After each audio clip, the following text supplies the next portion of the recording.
Hello and welcome to another FileBound demonstration. In this demonstration I'll be showing you a high-level overview conceptually of what a staff requisition, onboarding, probation, termination workflows could look like in your organisation utilising FileBound platform, including eForms and workflow. Now I should note, a bit of a disclaimer at the start, this is obviously an overview, so the system or platform would be tailored to suit the needs of your organisation as far as forms and workflows went. Initially, to initiate this workflow, we actually use an eForm to do so. So we see here we've got our staff requisition form. Now I would go and fill this form out, choosing the relevant job and department, and then going through and, as a department manager, selecting the various relevant information. Now, depending on what's selected and what's entered on this form, could very well determine different paths within workflow that will be triggered, different tasks that will be triggered. So I'll submit this form. On submission, what will happen is it'll actually be recorded in FileBound as a new requisition and routed down workflow. So here we can see the form that you've just seen me fill out, and we've got all the relevant information there, some of which has been ported across into the metadata of the file itself, and then we can see that it's automatically been routed down workflow. So this is currently with the CEO to review the requisition. Now obviously they would look at the various options that have been selected and make their choice. In this case they're going to approve it, where it goes back to the requester. So the system knows who the requester is. In this case it's Max Headroom, who'd be the IT manager, and his role is to, in this case, advertise for the role, retrieve applications, and then whittle through those until he had a number of applicants that he was willing to interview.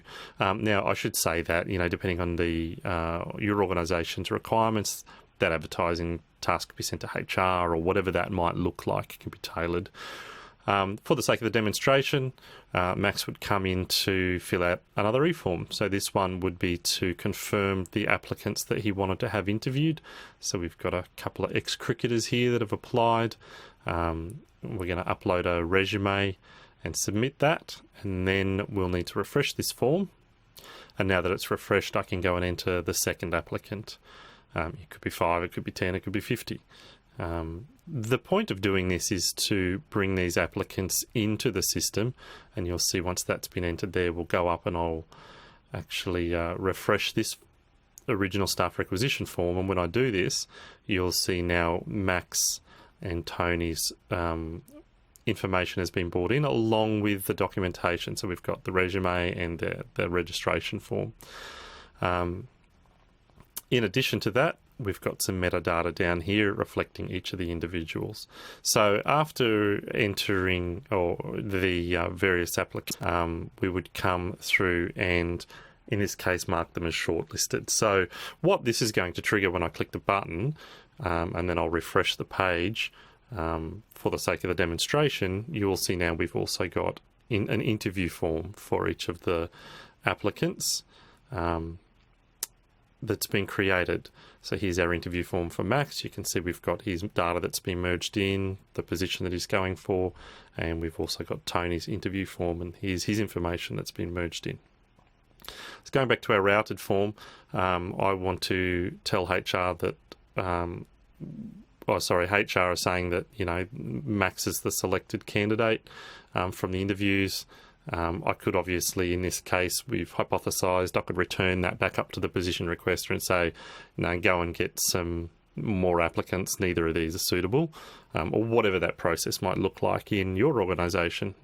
We would certainly cater for that in workflow design. In this case, we're going to appoint Max as a new employee. So when I click on this button, this will actually conclude the requisition workflow.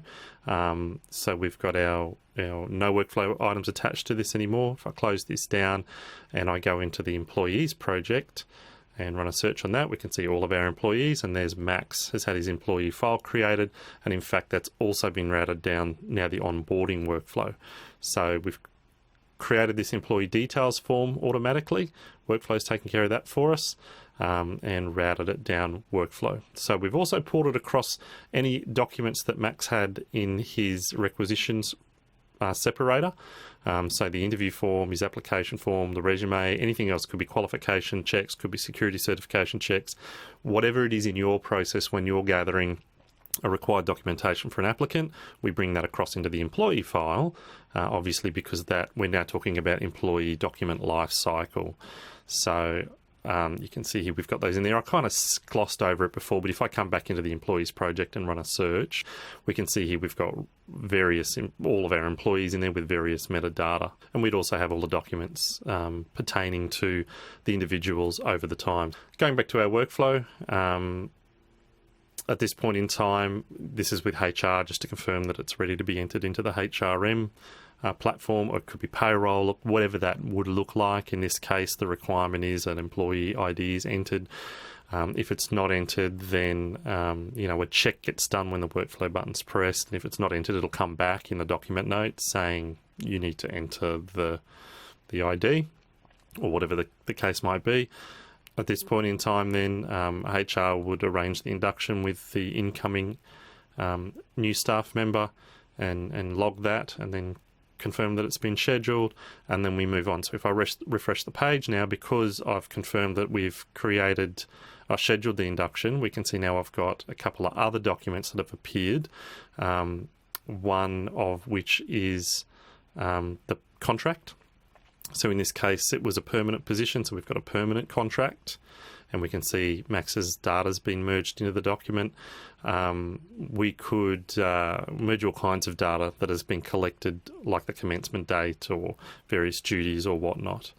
One other document that's been created in this case is the induction checklist. So I go through and mark tasks that have been completed. Perhaps there's another session in the afternoon, and we come through and do the rest of the tasks, so they all get marked as completed. And then if we go back to our routed document, we would then confirm that the induction's complete. That concludes onboarding.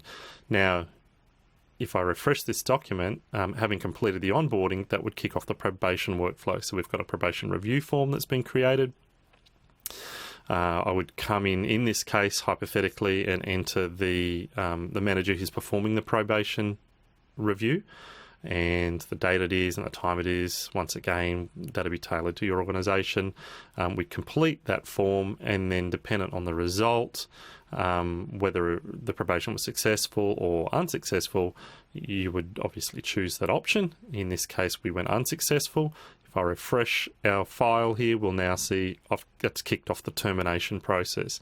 So once again, we've got a checklist of things that need to be done in order to successfully offboard a staff member.